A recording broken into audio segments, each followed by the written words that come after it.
I appreciate you guys being here this morning. And I would like to say thank you to Brett Robinson for agreeing to join us on this call today. Um, it's been a very awesome and interesting series in the fact that, um, good morning, Ellen, um, that, I'm getting to know all of you and it's just really awesome. Like not any of these two calls have been the same. So with regards to where people have started, how they've grown their business, what they feel like their niche in the business is, common practices, things like that. So, it's kind of neat to hear everybody's story because everybody has one. And I think that there's a lot to gain from listening to other people and maybe getting ideas and things like that. It's not really a mastermind per se, but the person that is being highlighted is certainly sharing success stories and things like that. So thank you so much for agreeing to be with us. I'll admit, go ahead, honey. Said my pleasure. No problem. Yes. So I'll admit I don't know you very well. So let's start with an introduction and just, tell me a little bit about who you are and, take it from there. Sure. So, how far do you want me to go back? You can start at the beginning. Yeah, I'm from Rochester, born and raised in Rochester, New York. So, I grew up in the city. I grew up in the Maplewood section of the city.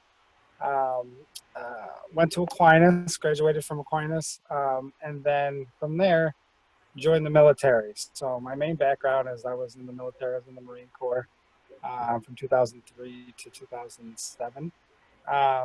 And then from there went to school. And for me, real estate was going to be a pit stop. I was getting my master's degree in business, and I was getting the GI Bill at the time, and I wanted a job just to hold me through college. And so I thought, hey, real estate is, I can get my license pretty easily. And little did I know that it was going to be, an endeavor. And here I am 6 years later. I kind of just stuck around. I got my license. I thought I would do it for a couple of years to get me through college. But here I am, and I kind of stuck How with many it. years? And Say that again, Brett. 6 or 16? just Six. six. Okay. Okay. Okay. Yep. So 2014 was when I got my license and started. I started with Keller Williams. So I've only been at Keller Williams West Side. So I've been there the whole 6 years. Awesome. And I'm happy about that. Yeah. Awesome. So Awesome. that's kind of the general background and my introduction into real estate or how I got into it. Okay.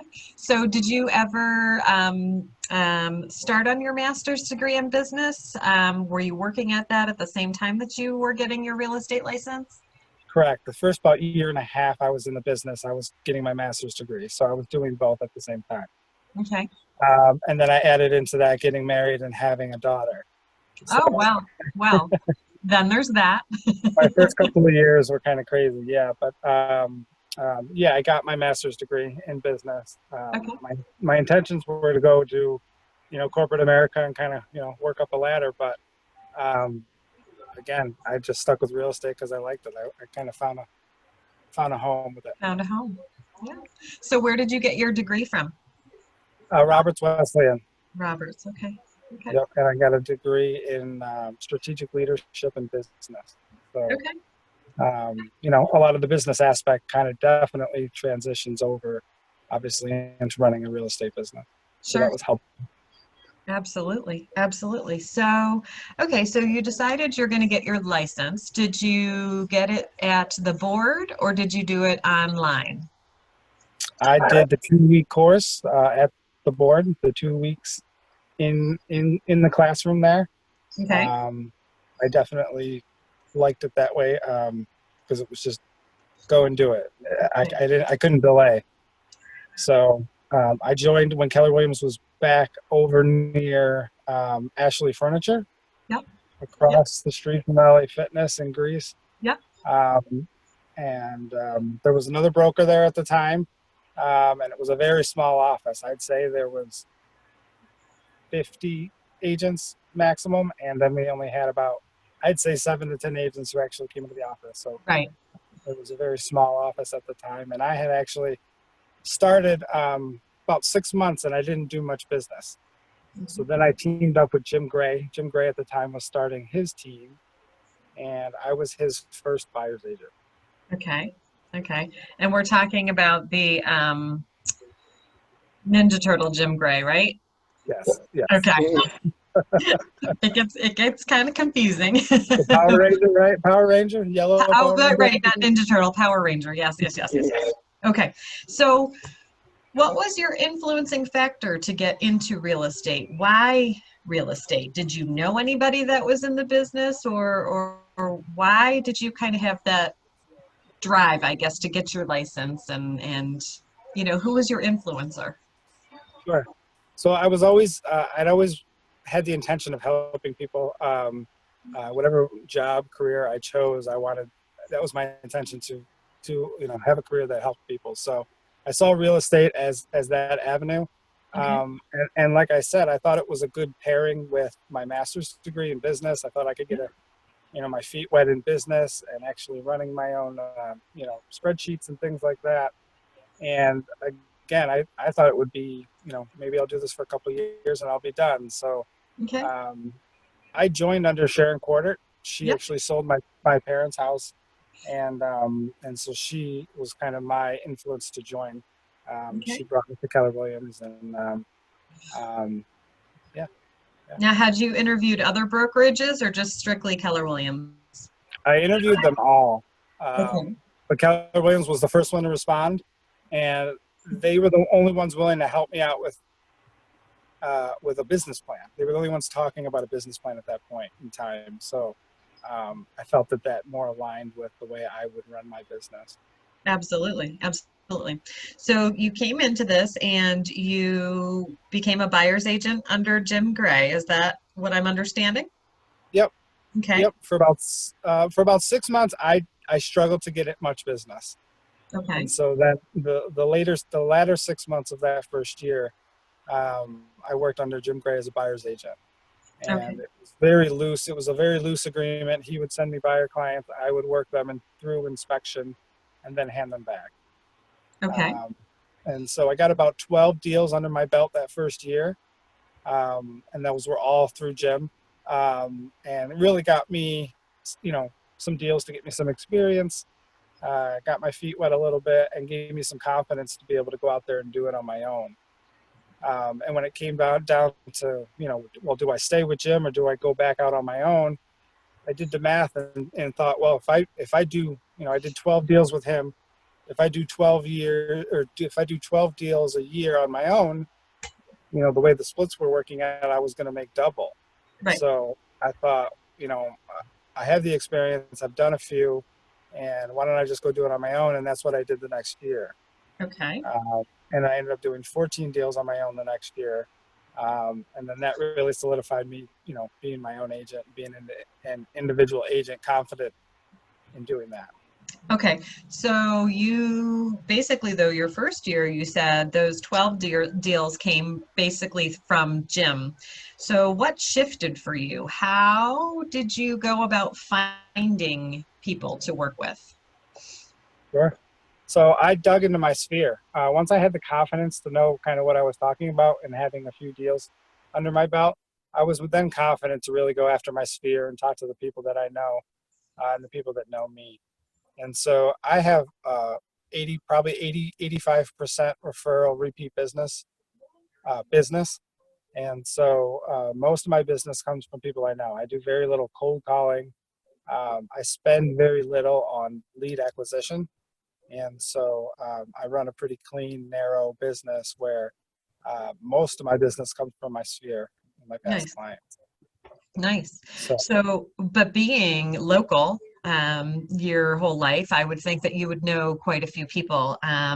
yep, Just from what I know about, schools like Aquinas, and McQuaid and, places like that, they seem to be pretty close knit. I also get the impression that Roberts is that same way, as are many of our colleges around here. It seems like, the Bonaventure grads kind of flock together, Nazareth grads, what have you. So have you really kind of leaned into them and kind of worked them and got them to, trust in you? Absolutely, absolutely. I dug into every section of my sphere, whether it was my old classmates from high school. I had a lot of neighborhood friends just from growing up in the area, and we had grown up playing baseball together. So I dug into that sphere. Mhm. I dug into all my old coworkers. I was in the Marine Corps Reserves here locally, so I had a lot of Marine Corps friends in Rochester and around the state, who have really dug into that sphere, and really, just gone in deep with those spheres, and not just the people that are in there, but the people that they know. Right. And so that's where most of my business is coming from. I'm a lot more comfortable talking to someone, or cold calling, or just calling someone out of the blue for someone I know, than somebody that I don't know. And so if I can get a warm lead or a warm pass over, a referral, basically, that's just bread and butter for me. Right. And that's what I've really tried to do. And before all this, the care call was my deal. Like, that's all I would do is the care call. I would just call people and just touch base with them, and never talk about business unless it was brought up by them. So, and that's pretty much how I've built it to this point. Okay. So while you were doing all of this, I know that you worked under Jim Gray. Did you have a mentor or anybody that was helping you, giving you suggestions, ideas? Give us an idea of that, and give us what those early on calls looked like. When you reached out to somebody, what exactly do you say? Because I think so many of us struggle with how to even get the conversation going. Sure. I did have a mentor. It was Carolyn Stifler, if you know Okay. Carolyn. I do. Um, She's a doll. it was She's a back little when spitfire too. she is, yeah, don't get on her bad side. Stay on her good side. Yeah. Yeah, Carolyn Stifler, she was great. She was always there for me to answer phone calls, answer questions. Um, you know, I always reached out when I needed some technical help, or if I needed help with a contract. But if Mhm. it was like a conversation, or what do I say here, I'm kind of a believer, and I'm just going to learn the hard way, because that's the way that's the way I learn once, right? So, and so a lot of times I learn by mistakes. I feel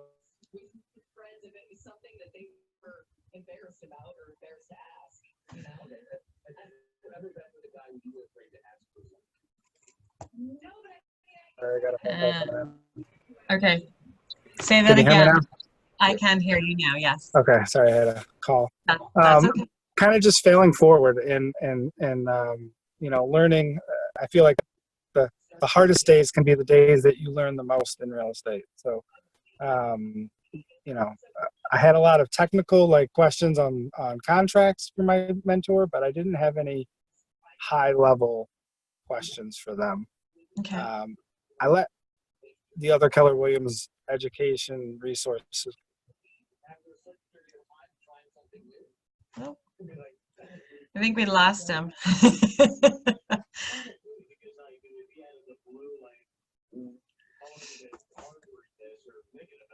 Let's see. All right. You're muted. All right, I'm back. Sorry. You're back. That's okay. I don't know where I left off, but Um, I probably, looking back, I probably should have asked more questions. okay. So, Okay. and so being a mentor now, I totally, I love when my mentees ask me questions.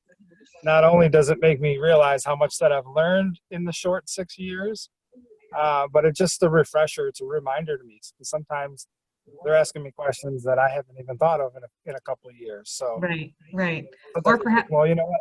I should be doing that. You know? Or perhaps they come up with ideas and things that you hadn't thought of. And, so in your own way, it is a mastermind between you and your mentee. So, especially seeing like the new energy with a lot of our new people coming in, a lot of them are knocking it out of the park and really embracing the technology and things like that. And I would think that that would be super, super infectious for any agent, whether you've been, in the business for a year, 2 years, 10 years, what have you. So that's awesome. So did you ever take Bold? Taken both 3 times. Yep. Okay. And I did took it you ta- my did you take very, it this last time? yep, the online version. Yeah. Yeah. Yep, I did. I did. Did did you start Bold within your first year or the first 2 years of being at Keller? Is that something, because that really kind of speaks to what you're doing with the making the calls and reaching out to your sphere and so on and so forth. Yeah, I took Bold probably within 3 months of getting my license. Okay. And so it was a quick awakening. It was a quick jump in, and I think it kind of shocked my system in that, oh well, I actually have a lead generation business. I don't have a real estate business yet. Right. And so that was a very good start. It was a very good introduction. Right. I always recommend taking Bold, and each time I take it, I learn something more, or I implement something new. And so each time I take it, it reiterates all the principles that they teach us there. So Right. Sure. Sure. the last So one was go ahead. I'm sorry. Go ahead. the last one was different. The Bold, what do they call it? The Bold pivot. Yes. But I always tell people it's what you put into it. If if what you put into it with Bold. If you're gonna just go to the course and then forget about it for a week, then you're not gonna get anything out of it. But if you actually do the work and do what they're telling you to, then you will have a very successful business by the end of it. Get comfortable being uncomfortable, right? Boy, absolutely. Um, okay, so let's talk a little bit about capping. So what year into the business were you till you finally capped? It was my third year. Okay. My third year. So those first 2 years, I was probably at like a 1.5 million, um, around there. So it took me to my third year. My fourth year, I think I missed it by like 15 company dollars. Oh, So it was like I almost capped. Um, yeah. and then the past couple of years have been capped pretty early. My anniversary is in November, so I got a couple of months to earn 100% commission. So now the pressure's really on. What's the quickest you've capped? This year, this is the quickest I've capped. Very nice. Congratulations. Congratulations on earning 100% of your commission. That's fabulous. Thank you. Um, what do you think the average number of transactions is for you the past couple of years? 20 to 30, 20, about 25. Okay. And Yep. do you have any admin support, or talk to us a little bit about that and how you organize yourself and organize your day? Sure. Just me. I'm it. So I'm the admin. I do all the paperwork and all that. So no. And so I break up my day. I do my lead gen in the morning. I make my phone calls, my contacts in the morning. Okay. I'm pretty much a by the book kind of guy. I do my paperwork in the like late morning, early afternoon, and then I do appointments in the afternoon. So Okay. that's my ideal typical day. I also, I also watch my kids a lot. So at least that's what I've been doing since the whole COVID thing. So, adding in a 2-year-old and a 5-year-old running around can kind of be hectic. Um, and so things get done when they get done sometimes. Right. Have you had the opportunity to utilize Command, and what bits and pieces are you using in that system? I do, yes. I use contacts. So since the shutdown happened, I migrated all my contacts from eEdge over to Command. Okay. So I'm 100% over to Command in terms of my database. I use the opportunity section. I really love that in terms of tracking my pipeline. I love the little buckets that you can move them over into, and you can see where everybody is. I can see where my business is. And so I love using that. I haven't used the offers tab, the whole green sheet tab yet. I'm just starting to get into that. And I have been using eEdge, the 36 to Connect. Yep. But pretty much that's my only drip email campaign that I use. So I use that for my sphere. I'll personalize it and change a little bit of it around, but pretty much just use what's set there. Okay. But I haven't transitioned to a email campaign in Command yet. Okay. Um, I'm working on that. I got to tell you, that's fabulous. For me, I don't have the same role as you guys do, but I use it a lot for recruiting.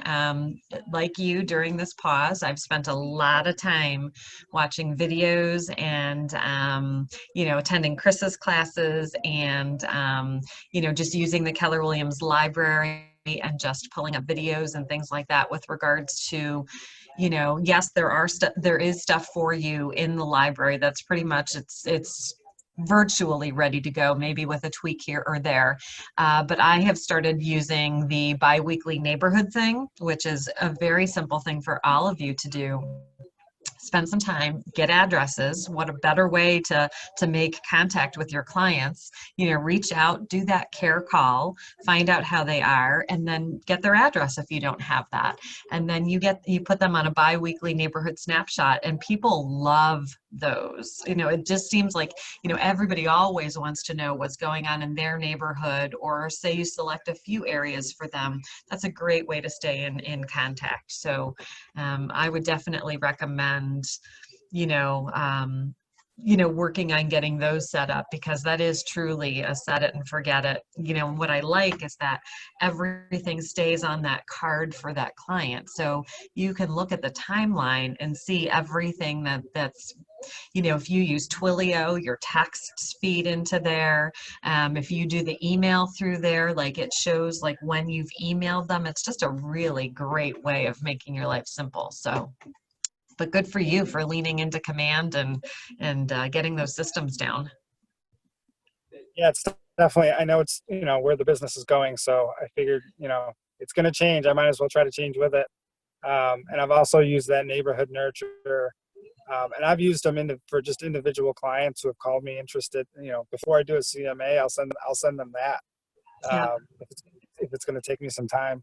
And you're right, they do. They love that specific neighborhood information, and it's a huge tool that I don't think everyone's taking advantage of. So, absolutely. Absolutely. so it's but you just got to dig in and learn, especially with Command. I'm the tech chair out on the west side, so I hear a lot of the times the frustrations with Command, and where while it is frustrating, if it was a different program, you'd be frustrated with the other program. So I think if Absolutely. it's just such a value add, the tools that Command offers. So just dive in, learn it, and then teach a class, teach somebody else, because that's what I've been uh, encouraging people to do. Learn it yourself and then teach it, and then together we could all tackle Command pretty quickly. Absolutely. And I always tell people it's just like, okay, so there's two different scenarios. It's just like our smartphones. Like if any of you guys have an iPhone, like how many times do you get a notice that they have to do an update of some sort or whatever? That's kind of the same thing that happens in Command. Maybe, a specific day it's kind of glitchy or, running a little bit slower or whatever. My guess is that there's people in there working on doing the updates and things that we want. The other piece of this is I've been around a long time. I've been in real estate since 2001, working as an admin primarily. But I personally think that it is just so awesome to not have to do or spend your day doing all of the data entry. So putting it, into some sort of CRM, then, the leads flow into a different program that you've purchased. And now you've got to work on, okay, so those two don't talk to each other. So now you've got to take and move the information from one to another. And then, with a seller, you've got to also add information in. And each time you touch it, you run the risk of, transposing a phone number or dropping a letter in an email address or whatever. So I just think it's beautiful how it just all works together. And I think that maybe the frustration is that there's so much and like, all agents, they want it yesterday and they want to know it yesterday and they want it working perfectly. And it's just, we're getting there. I've definitely seen, the progression over time with this whole thing. Um, so, so you are a coach in the mentor program and the lunch program. How many people do you have? How many people do you mentor at a time? Yeah, so I have about 3 currently right now. I just picked up another one, so 4. Okay. I like to stay about 4 or less. Okay. With all the other stuff going on in my life, if I take on too much, which I've done in the past, and then I have to cancel stuff. So Yeah. Yeah. I've been learning to say no. So I like to say about 3 to 4 is probably my comfort level for mentees. Okay. So do you do a lot of group coaching sessions with those people, or do you do one-on-ones, or what does that look like? Yeah, I do mostly one-on-ones Okay. as needed. I'm always available. So, if you have a conversation with a client you want to talk about, or you showed a house and you want to write an offer, give me a call. So I'm, typically always available, and especially in the real estate business, the name of the game is availability. So Sure. I try to stay as available as possible. And I haven't done too much group coaching, just Okay. pretty much individual basis. And I like to tailor it to, to the person, to their personality style, and to their speed. Some people hit the ground running and they're just, they're ahead of the game and they're just eating it all. Some people take their time a little bit. So Sure. Absolutely.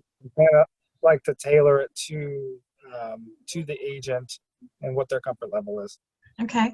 So how has the pause affected you and your business? Like, what are you finding? How many transactions did you do? How have you had to shift what you're doing? Um, Maybe you can Yep. shed insight into your business. I do know that we have a lot of new people on the call, so, thinking that might help to give them some insight and ideas and things. Sure. So I went into the pause having the best first quarter of any year ever. I mean, I was on track to have by far my best year, and I think I still might, to be honest. And so I went into the pause with 14 pending transactions. So I had a pipeline built, um, and for about 2 weeks, I really did pause.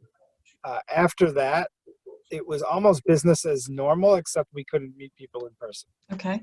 So, right, New York State allowed us to close on a home. They allowed us to list a home. They allowed us to write an offer on a home. The only thing we couldn't do was meet somebody in person, Gotcha. face to face. And so I think the next couple of weeks after that, we're figuring out how, and I think we all did it as a company, how do we still do business without seeing people? Because we can still do business. So I think once we wrapped our heads around that and doing all the virtual showings and the virtual tours and the Matterports, and it's all the technology that we've had. Sure. We all have used that technology in the past, but it wasn't absolutely needed, right? We did on a high-end listing, we do a 3D Matterport or something like that. Right. And so it was just shifting my tactics to work in a virtual business. So I never really shut down. When my kids were home, I didn't get as much work done, but I never really shut down because I still had pending deals that were closing. I was still doing inspections. I had 2 buyer deals that went under contract, and I had 3 listings that went under contract in the Very nice. past about six weeks. And Yeah. so Very I was nice. still I was still doing business. Yeah. Very nice. That's awesome. Have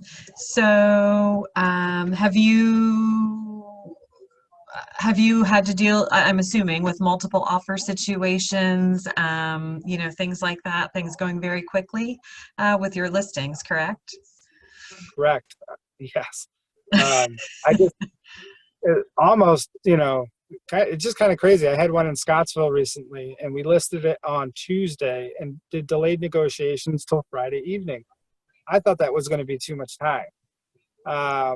but we ended up having every 1 hour period of time booked from Wednesday morning till Friday evening.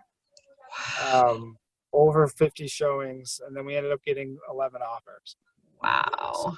it was That's it just was, I was nuts. shocked by the amount of demand. I mean, I knew Yeah. that it would be a hot property just because of what it was. It was a, $130,000 Cape Cod in Scottsville, Yeah. but I didn't think, I couldn't stop answering the phone. So, Yeah. and so again, knowing that, I had to shift to my next listing, right? And so what am I going to do on my next listing? Yeah. And that's the question now. Do I do delay negotiations? Do we have people submit offers and then get them into the property, like Yeah. Tiffany Hilbert was talking about yesterday? Yeah. Yeah. So kind of just been brainstorming with other agents on what they see, and that's what I love about Keller Williams, is that we all get to communicate and talk about what we're doing, what we're seeing, what's working, what's not working, and some different strategies that I wouldn't have never thought of. I would have never thought of taking offers, then getting people in, and then giving them the option of staying or not. And Right. so, Right.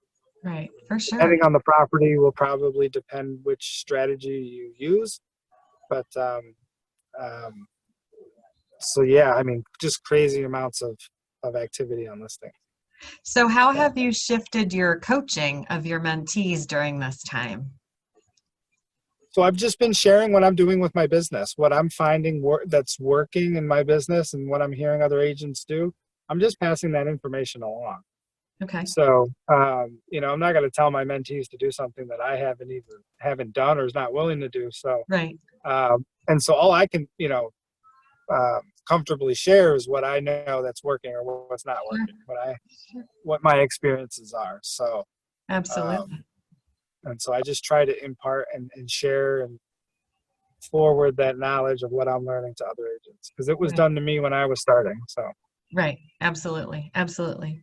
So what would you say that your niche is in the market? Do you have a specific area that you seem to work in? What are you most comfortable doing? I wouldn't say I have a niche quite yet, other than my sphere. My niche is Okay. my sphere. My database is my niche, because Okay. that's what I focus on. That's my bread and butter.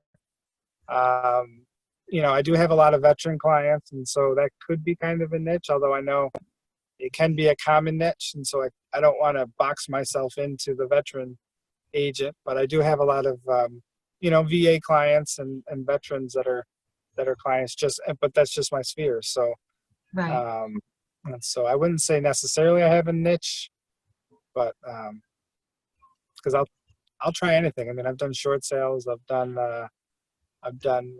mobile homes. I've kind of tried to sell everything my first few years and just learn. Every deal is a learning experience.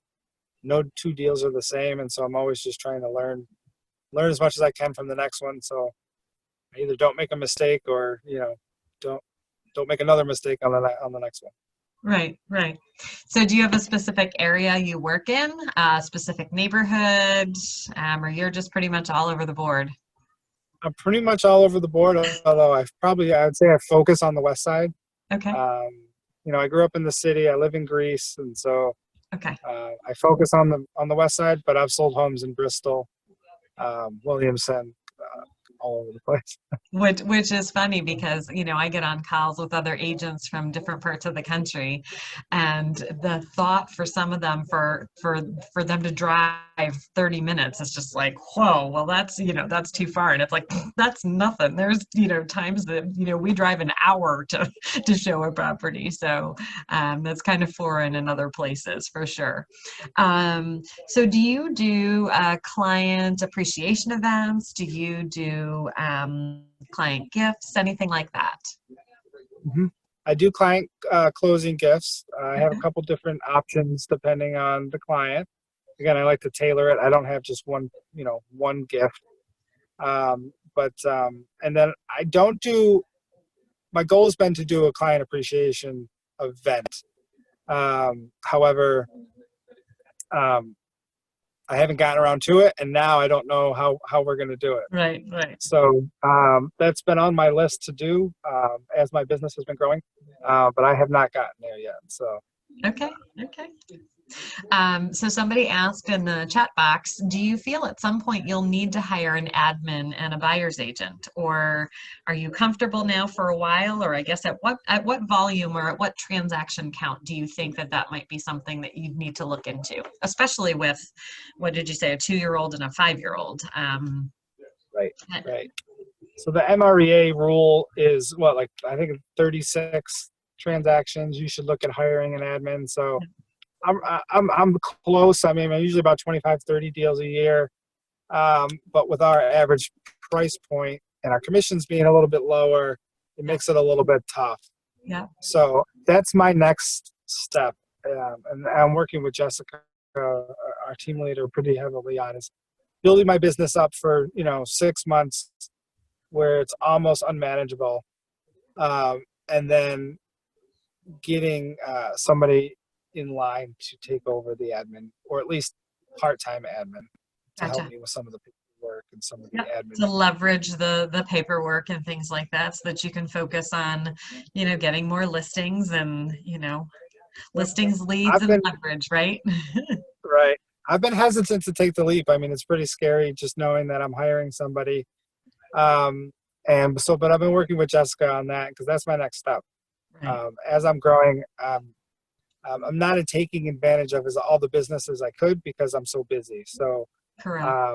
that's the goal, is to kind of offload some of those admin duties, and then I can focus more on the transactions, doing I more think the deals. scary piece is probably that, you have a certain level of service that you provide and you have certain standards and, even just the way you speak to somebody, what have you, taking that leap of faith and putting your trust in somebody else to handle your business, with kid gloves and, whatever, can be difficult, I'm sure.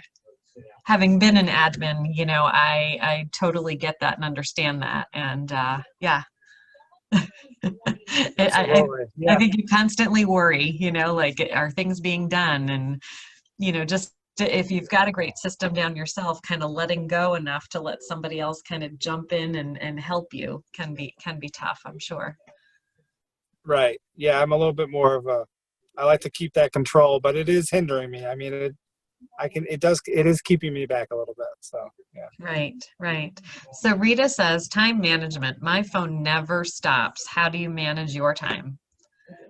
Sure. So I check my emails in the morning, and then I don't check them again until the afternoon. So I literally don't go into my email but maybe once or two times a day. In terms of my phone, if I have a new listing that just came up, I have to answer it, right? And so, um, uh, in terms of managing around family, I put my phone away. I'm very conscious of that. Um, so when I'm home with my kids, I will put my phone away and then I will check in on it when I have the opportunity. But if it's on me, I'm going to check it. And so if I don't want to check it, then I get rid of it. I either Yeah.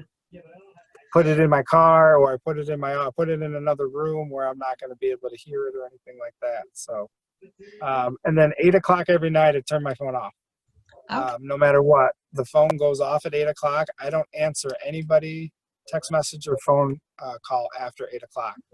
Because what I found is, as soon as I start to do that, they will always call me at 8:30, 9 o'clock at night. And so I don't even entertain it. And I tell my clients up front that, if I don't answer, I'll get back to you as soon as I possibly can. But most of my clients know that if I'm available, I'm going to pick the phone up. Right. And if I'm not, then they know I'm going to get back to them as soon as possible. And so those are my timelines. Usually 8 o'clock in the morning and to 8 o'clock at night are my two timelines in terms of the phone off and on. Have you ever gotten burned by that? Has there ever been a situation that maybe you should have answered and didn't, or things have just been fine? People think their hair's on fire and it's really not, right? Yeah, I mean, I've had people get more angry at me because they've wanted me to respond, but more often than not, I think people cool down. I Well, that's think a good point. if they can't get a hold of me, and then they have some time to think about it and breathe, well, then they're not going to respond to me the same way that they would have if I had picked that phone up. So Sure, sure. Um, and so I think sometimes it can benefit the situation if I'm not as available. Yeah, absolutely. Absolutely. You're not the first line of defense, the first punching bag that they hit, right? Exactly. Yeah. Yeah. Think about it. Get mad on your own for a little bit more, and then think about if you want to call me like that. So, Well, but and sometimes I think that you're right. People have a chance to cool down, or maybe things just work themselves out, right? Like I had somebody yesterday that called me really upset that they were taking the course and they had a really tough time passing. I think there were two chapters. They're doing it online, and there are two chapters in the course that are super difficult. They happen to be the long ones. They happen to be the boring ones where the guy is like monotone, right? And you're just like, blah, blah, um, and he well, called me, really upset. And, why did I recommend that class? And da da da da. And I'm like, okay, you just started it like the end of May. We're like at June 11th. The fact that you're that far through a 75-hour course, I think he was on the last chapter. I'm like, okay, you're killing yourself, dude. Like you gotta slow down and just breathe. So I talked to him off the ledge yesterday and he texted me last night and he's like, thank you so much for taking my call. All is good. I finished it and I've signed up to take my class test. And I'm just like, okay. So I gotta believe that, I'm sure that happens with real estate all the time, buyers and sellers. absolutely. And you know what? If a client is not going to respect me and my time, do I want them as a client? I'm at the point, and I've learned enough where I've had enough bad clients where they take so much energy from you, and so much time that if someone's going to be that upset with me that I didn't answer their call at 8:30, 9 o'clock at night, I might not want them as a client then. So I'm pretty picky in that way. If I know it's someone that it's someone that's just not going to respect me, or my time or my family, then it's not going to be a good fit because now we have to work with them for 2 months minimum, 3 months, Sure, 6 months sometimes. So it's sure. going to be a long process and it's a relationship. So if that's Yeah. going to be really off in the beginning, then I'm not so um, good about continuing that relationship. So. Well, you're teaching people how to treat you, right? And you're setting limits and parameters right up front. So definitely that's key. So just trying to be, mindful of your time. We're coming up on 50 minutes here. If you had something to say, if you had to give these guys a nugget, anything, words of encouragement, piece of advice, whatever it would be, whatever you can come up with, what would that be? Um, Nothing like putting you on the spot. yeah, that's a good one. You should have emailed me some of these questions beforehand. No. Um, Everybody's is different though, Brett, just like a I client. bet. Yeah. I Yeah. bet. So I would say, a business isn't built in a day. I always liken it to building a wall. And each day you go into work and you work your 8 hours, you make your 20 calls, whatever your goals are for the day. You work a full day. But then at the end of the day, you get to put one brick on the wall. Okay. And then the next day, you work your 8 hours, you make your contacts, you work your database, you put another brick on the wall. And so, first couple of days, it doesn't seem like much. But then after a month and after 90 days and after 6 months and after 2 years, all of a sudden you have a pretty strong business built. You got a big wall built, right?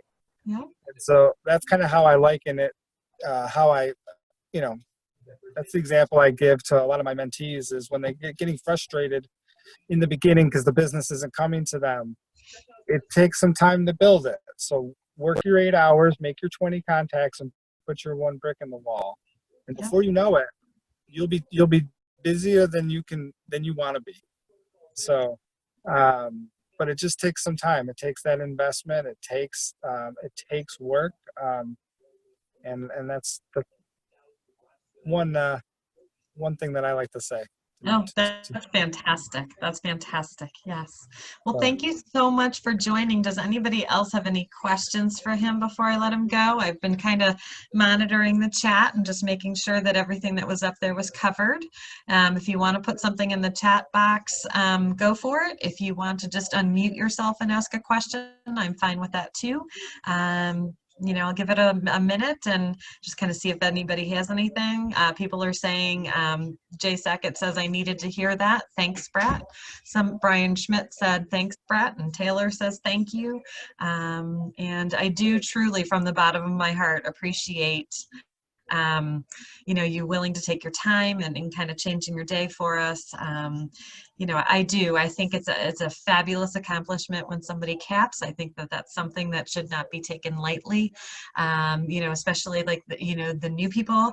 I know everybody wants to hit that status where they're getting 100%, and I know just from talking to outside agents, people kind of wonder about that. It almost seems too good to be true that we could possibly allow somebody to earn 100% of their commission.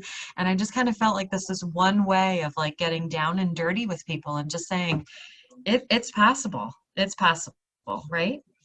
absolutely, great series. Yeah, Rita says, how long does it take to consistently cap? You had said that this was your fastest time in capping. It took you, what, 3 or 4 years, I think, till you capped the first time. And Yep, then 3 years, and then I've capped every year since, except for my fourth, which was you missed I it by missed it by $15. 15. And then this was your fastest time to cap, and you were on track for a great year, but still think that you can hit those goals despite the pause and the COVID and stuff. Ron says, thanks, Brett. Excellent advice on building the business. And Rita says, awesome conversation. So once again, thank you from the very bottom of my heart. I appreciate you taking your time. And I hope you all join us next week for our next session of Coffee with a Capper. All right, guys, have a great day. Awesome. Go Thank you. kill it. Thanks, Jen. Appreciate it. See you later. Bye-bye. Bye.